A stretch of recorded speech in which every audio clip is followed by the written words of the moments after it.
वो उच्च लोकों में मतलब उनको वो भोग भुगवाए जाएंगे ये फिर? उन भक्तों की बात हो रही है जिन्होंने निश्चय किया है कि अब मुझे इसी जन्म में भगवत प्राप्ति करना है और खूब डट के प्रयत्न करके भजन कर रहे हैं।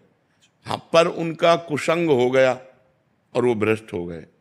वो जितेंद्री नहीं है, वो मनोनिग्रही नहीं है, वो मन पर विजय प्राप्त नहीं कर पाए, अब वो भ्रष्ट हो गए।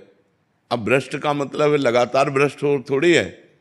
अब वो भ्रष्ट हो गए, प्रयासरत थे भजन में, उनका लक्ष्य था भगवत प्राप्ति, और शरीर पूरा हो गया, भगवान के दर्शन नहीं हो पाए, भगवत प्राप्ति नहीं हुई, तत्वबोध नहीं हुआ, तो उस भ्रष्ट का क्या गति होगी? भगवान श्री कृष्ण से अर्जुन जी ने पूछा कि उस भ्रष्ट की क्या गति होगी? तो भगवान ने बताया कि ऐसे जो भ्रष्ट होते हैं वो नरक तो जा नहीं सकते, क्योंकि भगवान का नाम जप करते थे, भगवान के मार्ग में थे, भगवान के आश्रित थे, वो नर्क नहीं जा सकते। अच्छा, उनका पतन नहीं हो सकता, क्योंकि जैसे आपने 500 नाम जप किया तो आपके 500 नाम तो स्टॉक में जमा है। अब आप भ्रष्ट हो गए, गलत आचरण किए, तो उसका आपको दंड मिलेगा, लेकिन वो दंड खत्म होते ही आप 500 भजन से ऊपर चलेंगे, 499 नहीं, पूरे 500 भजन से ऊपर आपकी गति होगी। तो अब जैसे उनका शरीर छूटा तो उनको पुण्यवान के लोकों में ले जाया जाता है, स्वर्ग आदि लोकों में।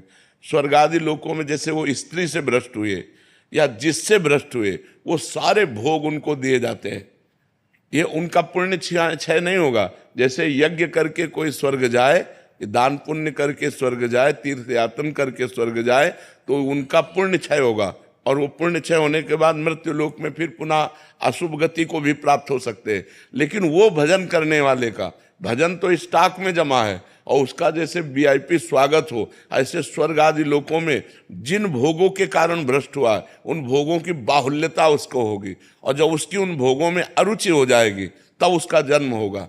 श्रीमान, कुलवान, धनवान, राज वैभव संपन्न, भोग संपन्न, और वहां जन्म लेकर के उसको ऐसा वातावरण मिलेगा भक्ति का, वैराग्य का, कि पूर्व का जो साधन है वो उन्हें उन भोगों में लगने नहीं देगा। उन भोगों के बीच में रहते हुए भी उसको वैराग्य होगा।